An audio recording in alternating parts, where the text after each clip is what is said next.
ETF index mutual funds నేర్చుకుని stock మార్కెట్లో రాణించాలనుకుంటున్నారా? వెంటనే ఈ నెంబర్కి కాల్ చేయండి. Welcome to India's largest digital media network Suman TV. మనకు చాలా అంటే ఈ మధ్య కాలంలో చూస్తుంటే అందరూ అక్రమ సంబంధాలు పెట్టుకోవడం కానివ్వండి, నాకు భర్త నచ్చలేడు, బాయ్ ఫ్రెండే కావాలని, బాయ్ ఫ్రెండ్ నచ్చలేదు, నేను ఇంకొక రిలేషన్షిప్లోకి వెళ్తాను, ఇలాంటివన్నీ కూడా మానసికంగా చాలా ఇబ్బందులను ఎదుర్కొంటున్నారు. కొంతమంది ఒంటరిగా ఫీల్ అవుతే, కొంతమంది జంట కోసము రకరకాల తప్పుతోలని ఎంచుకుంటూ ఉన్నారు. అయితే వీటన్నింటికి సంబంధించిన ఇన్ఫర్మేషన్ మనతో షేర్ చేయడానికి ఫ్యామిలీ కౌన్సిలర్ అలాగే లైఫ్ కోచ్ మాధవి మేడం ఉన్నారు. మేడంతో మాట్లాడి మనం అన్ని వివరాలన్నీ క్లియర్గా తెలుసుకుందాం. నమస్కారం మ్యామ్. నమస్తే మ్యామ్. మ్యామ్, ఇప్పుడు చాలా మంది చూస్తే అటు అన్మ్యారీడ్ కపుల్ అయినా సరే, లేదు అనుకుంటే భార్య భర్తలైనా సరే, అక్రమ సంబంధంలోకి వెళ్ళేటప్పుడు అది తప్ప లేదంటే కరెక్టా? దాంట్లో నిజంగానే ప్రేమ ఉంటుందా? అక్రమ సంబంధం అంటేనే అక్కడే మనం చెప్తున్నాం ఇట్స్ నాట్ కరెక్ట్ వర్డ్ అని. అంటే ఒకసారి ఒక వ్యక్తి ఒక రిలేషన్షిప్లో ఉన్నప్పుడు వాట్ ద లవ్, ఆ ఎఫెక్షన్ ఏదైతే కావాలో దానికోసమే వాళ్ళు అక్రమ సంబంధాలు పెట్టుకుంటున్నారంటానికి రాంగ్. అంటే ఇప్పుడు మనం అనుకుంటాం మా హస్బెండ్ నాకు ఆయనతో సరిగ్గా లేడు నాతో అని కూడా కాదు. Maybe she's not secure with that person. That is also మన ఆ కేసు కూడా తీసుకోవచ్చు. బట్ అక్రమ సంబంధం అనేది చాలా తప్పు. నాకు ఎందుకు అనిపిస్తుంది అంటే ఇది నా పాయింట్ ఆఫ్ వ్యూ. నేను అందరి గురించి చెప్పట్లేదు, మీరు నన్ను అడిగారు కాబట్టి నేను నా పాయింట్ ఆఫ్ వ్యూనే చెప్తాను. ఒక సంబంధం అనేది ఇంపార్టెంట్. ఒక రిలేషన్షిప్ అనేది లీగలా ఇల్లీగలా ఎప్పుడు అనిపిస్తుంది అంటే మనం బట్టి ఉంటుంది. ఓకే, ఆ వ్యక్తికి ఆ సమయంలో అతనికి ఆ రిలేషన్ నచ్చట్లేదు అంటే చాలా ఆప్షన్స్ ఉంటాయి. ఈ కెన్ ఆ రిలేషన్ నుంచి బయటకు వచ్చేసి కావాల్సిన రిలేషన్షిప్ లోకి వెళ్ళిపోవచ్చు. కానీ ఇక్కడ ఏం జరుగుతుందంటే ఆ పర్టికులర్ అంటే ఇక్కడ మనీ మేబీ ఇక్కడ మంచి ఫైనాన్షియల్ సౌండ్ బాగా ఉంది, అక్కడ తనకు కావాల్సిన ఈ హస్బెండ్ ఏమో సరిగ్గా సపోర్టివ్గా ఉండకపోవచ్చు. రోజు ఒక రకం చాదస్తాలు ఉంటాయి కొంతమందికి, ఇక్కడికి వెళ్ళకూడదు అక్కడికి వెళ్ళకూడదు, ఇవన్నీ కొన్ని చాదస్తాలు, కొన్ని అలాంటి ప్రాబ్లమ్స్ ఉంటాయి. కొన్ని ఏంటంటే ఫ్యామిలీ వాళ్ళ ఇంట్లో ఉన్న అత్తగారు మావగారు టార్చర్స్, ఇవి కూడా చాలా ఇంపాక్ట్ క్రియేట్ చేస్తాయి ఒక అమ్మాయి మీద, ఒక లేడీ మీద. ఇంకోటి ఏంటంటే పేరెంట్స్ సమయంలో వాళ్ళ పేరెంట్స్ ఒప్పుకోకపోయి ఉండొచ్చు ఆ పెళ్ళప్పుడు. వద్దు, నువ్వు వాళ్ళనవాడు మనవాడు కాదు, ఈ కాస్ట్ కాదు, ఇది కాదు, అది కాదు, లేకపోతే వాడు చదువుకోలేదు ఏదో అని చెప్పేసి అని అనుకున్న అబ్బాయిని ఈ పేరెంట్స్ ఎప్పుడైతే రిజెక్ట్ చేస్తారో వీళ్ళిద్దరు ఏమనుకుంటారు, ఏమైంది పెళ్లి చేసుకోవడం, అమ్మ నాన్న పేరుకి పెళ్లి చేసేసుకొని మనం కంటిన్యూ చేసుకోవచ్చు కదా అన్న ఫీలింగ్ లో వీళ్ళు ఉంటారు. సో ఈ రెండు క్రైటీరియాస్ మనం ఆలోచించవచ్చు. అంటే అక్రమ సంబంధం అని మనం అంటున్నాం ఏంటంటే బికాస్ ఆ అమ్మాయికి రెండు కావాలి ఇక్కడ. ఓకే, ఇటు హస్బెండ్ నుంచి ప్రాబ్లం ఏంటంటే ఫైనాన్షియల్ గానో లేకపోతే సొసైటీలో పేరు, ఈ మధ్య మళ్ళీ బయటకు వస్తే చూసావా అందరు ఏమంటారా, పేరెంట్స్ ఏం తిడతారా అని ఒక ఫీలింగ్ లో. ఇక్కడ హస్బెండ్ హ్యాపీ అన్ని మంచిగా ఛాన్సెస్ వస్తున్నాయి. అక్కడ ఏంటంటే ఆ వ్యక్తి తన జీవితంలో అనుకుంది కానీ వాళ్ళ పేరెంట్స్ వాళ్ళు వద్దనలేదు కాబట్టి వాడిని వదులుకుంది. ఇప్పుడు ఏం చేస్తుంది, మళ్ళీ కంటిన్యూ. సో ఈ సంబంధం వల్ల ఇద్దరికి ఆమె లాస్ చేస్తుంది. ఆమెకు అర్థం కావట్లేదు అక్కడ, because she's not happy with this person and ఇంకా అతనితో కూడా ఉండట్లేదు. రెండు చోట్ల భయపడుతూనే బతుకుతుంది. ఎందుకని మేడం? అంటే తప్పుగా భావించకుండా అది లవ్వే అని కన్సిడర్ చేసుకొని అలా మూవ్ ఆన్ అవుతుంటే ఫ్యూచర్ లో అయ్యే ఆ ప్రాబ్లమ్స్ ని నేను ఎలా ఫేస్ చేయాలన్నది వాళ్ళకు అవసరం పడదు కదా, వాళ్ళకి తెలియదు. వాళ్ళకి అంతే, వాళ్ళకి ఏమనిపిస్తుంది అంటే ఇక్కడ నా రెండు నీడ్స్ సాటిస్ఫై అవుతున్నాయా లేవా అని చూస్తుంది అంతే. ఓకే, భయం ఏముంటది వాళ్ళకి? ఇంకా ఉంటే భయం ఉంటే నా పని చేయరు కదా, భయం లేదు వాళ్ళకి. ఆ పాత ఏం జరుగుతుందో కూడా వాళ్ళకి అక్కర్లేదు. అలాంటి వాళ్ళకి ఎలా ఉంటుందంటే నేను ఎక్కడ అంటే అంటారు కదా క్యారెక్టర్స్, ఇక్కడ ఒక క్యారెక్టర్ అక్కడ ఒక క్యారెక్టర్, ఈజీగా షిఫ్టింగ్ చేసుకుంటారు వాళ్ళు. వాళ్ళకి ఏం ప్రాబ్లం అనిపించదు. మీరు అన్నట్టుగా ఎవరైతే భయపడుతూ ఉంటారో రేపు ఏమవుతుందా అని ఇద్దరు చోట్ల కూడా హ్యాపీగా ఉంటారు వాళ్ళు యాక్చువల్ గా అయితే. బట్ ఎవరికైతే ఇద్దరు కావాలి కానీ ఇద్దరు దగ్గర హ్యాపీగా ఉండరు.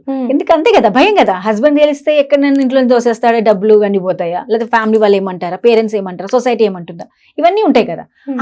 అక్కడ వాడు ఇన్ని రోజుల నుంచి బాండ్ అది వాడు వదులుకోలేకపోతుంది. పేరెంట్స్ అన్న మాట వదులుకుందే తప్ప. కానీ ఈ అక్రమ సంబంధాలు మీరు అనేది ఒక్కొక్కసారి మీరు ఎక్కువగా మనం అక్కగా చదివితే తెలుసుకుంటే సర్వే చేస్తే it will be at the time of 35 years నుంచి స్టార్ట్ అవుతాయి. అంటే ఆడవాళ్ళకి 35 years 40 years మధ్యలో.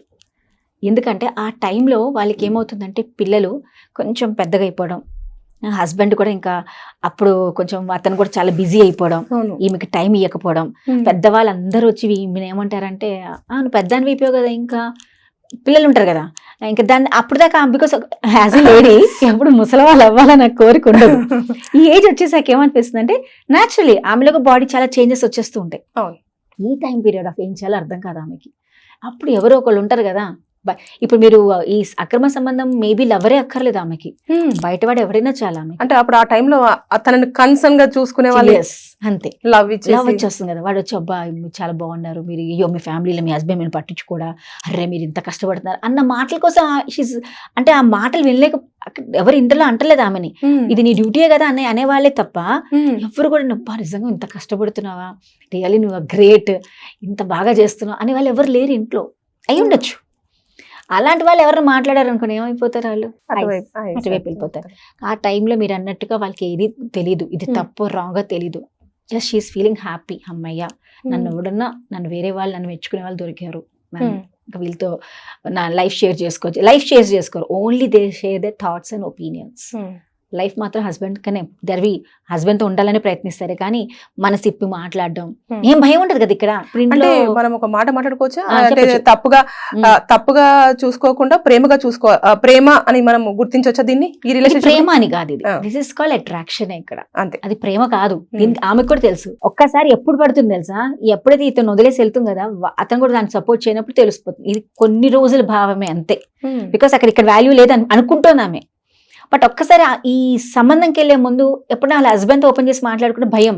ఓకే, మరి ఎందుకు మాట్లాడో, లేకపోతే ఆయన పనులు ఆయన ఉన్నప్పుడు ఈయన ఎలాగో నన్ను పట్టించుకోడు, అదే ట్యాగ్లు వేసేసుకుంటారు కదా అందరూ, ఎలాగో నేను చెప్తే ఈయన వినిపించుకోరు, నేనేం నన్ను పట్టించుకోడు అన్న ఫీలింగ్ లో ఉన్నప్పుడు వీళ్ళు బాగా వాళ్ళకి ఆప్షన్ దొరికేస్తుంది.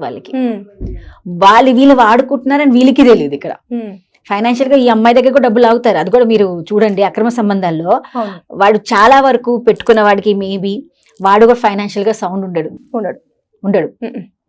బాగా టైం ఇస్తాడు. వాడికి ఏం పనిలేదు కదా కాబట్టి టైం ఇస్తాడు. దీనికి ఏది కావాలంటే దీని ద్వారానే కొనిస్తాడు. అది కూడా ఈ అమ్మాయికి అర్థం కాదు. అక్కడ అమ్మాయి అవి నా కోసమే అంటున్నాడు అని ఫీలింగ్ లో ఉంటుంది. కానీ ఈ సంబంధం వల్ల షీల్ బి ఎవరేమో కానీ పిల్లలు మాత్రం చాలా సఫర్ అయిపోతారు. ఎందుకంటే ఈమె ఉండే విధానం మారుతుంది, ఇంట్లో గొడవలు స్టార్ట్ అవుతాయి. న్యాచురలీ కదా, ఆమె ఎక్కువగా అతనితో స్పెండ్ చేయడానికి ప్రయత్నిస్తూ ఉంటుంది, కారణాలు ఎతుకుతూ ఉంటుంది, అబద్ధాలు చెప్తూ ఉంటుంది. ఈ అబద్ధాల వల్ల ఎఫెక్ట్ ఎవరికి అవుతుంది? మన ఫ్యామిలీకి అవుతుంది. అంతే కదా, పిల్లలిద్దరికి తెలియదు, వీళ్ళిద్దరి మధ్యలో మళ్ళీ డిస్ప్యూట్స్ స్టార్ట్ అవుతాయి. సో నాకు అనిపిస్తుంది, మీకు అంతగా నిజంగా అతని మీద అంత ప్రేమ అనిపిస్తే tell to your husband that I'm not, నాకు ఇంకా ఉండలేకపోతున్నాను, లెట్ us సెపరేట్. కాబట్టి అతను చేసుకో. ఆ అమ్మాయి అలా చేయగలుగుతుంది, ఎందుకు చేయదు చెప్పండి, అంతే కదా. సో ఆ రిలేషన్షిప్ లో వెళ్ళడమే wrong. When you're not happy with your husband, try to make it that. ఎందుకంటే వైఫ్ అండ్ హస్బెండ్ రిలేషన్ చాలా చెప్పాలి అని అంటే స్ట్రాంగెస్ట్ బాండ్ నేను చెప్తాను. ఓకే, మనం ఎప్పుడైనా పేరెంట్స్ దగ్గర నుంచి పెళ్లిళ్ళు అయిపోయాకన్నా వెళ్ళిపోతాం, పిల్లలు కూడా పెద్దవాళ్ళు అయితే వెళ్ళిపోతారు. But the most important bond is wife and husband bond.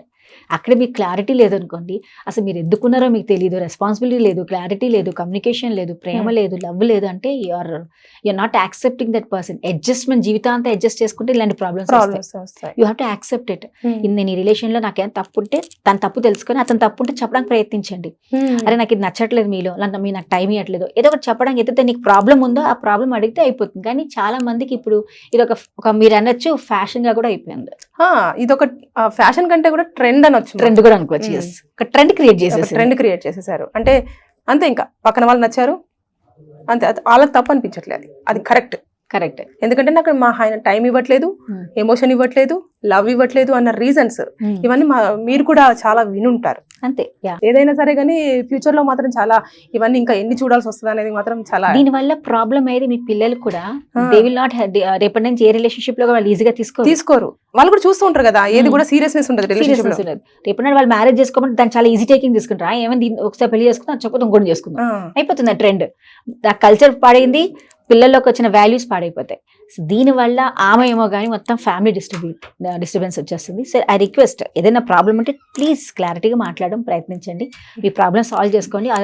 Option ఉంది కదా, డైవర్స్ తీసుకోండి, అబ్బాయి చేసుకోండి, అంతే కదా. కానీ ఇక్కడ చిన్న లైన్, కమ్యూనికేషన్ ప్రాబ్లం వల్ల, అంటే కమ్యూనికేట్ అవుతేనే మన ప్రాబ్లమ్స్ అన్ని చాలా వరకు ప్రాబ్లం అవుతుంది. అది కూడా కమ్యూనికేషన్ క్లారిటీగా ఉండాలి, ఏదో చెప్పడానికి కాకుండా మీ చెప్పే మాట క్లారిటీగా ఉండాలి. Clarity communication is very much important. Thank you.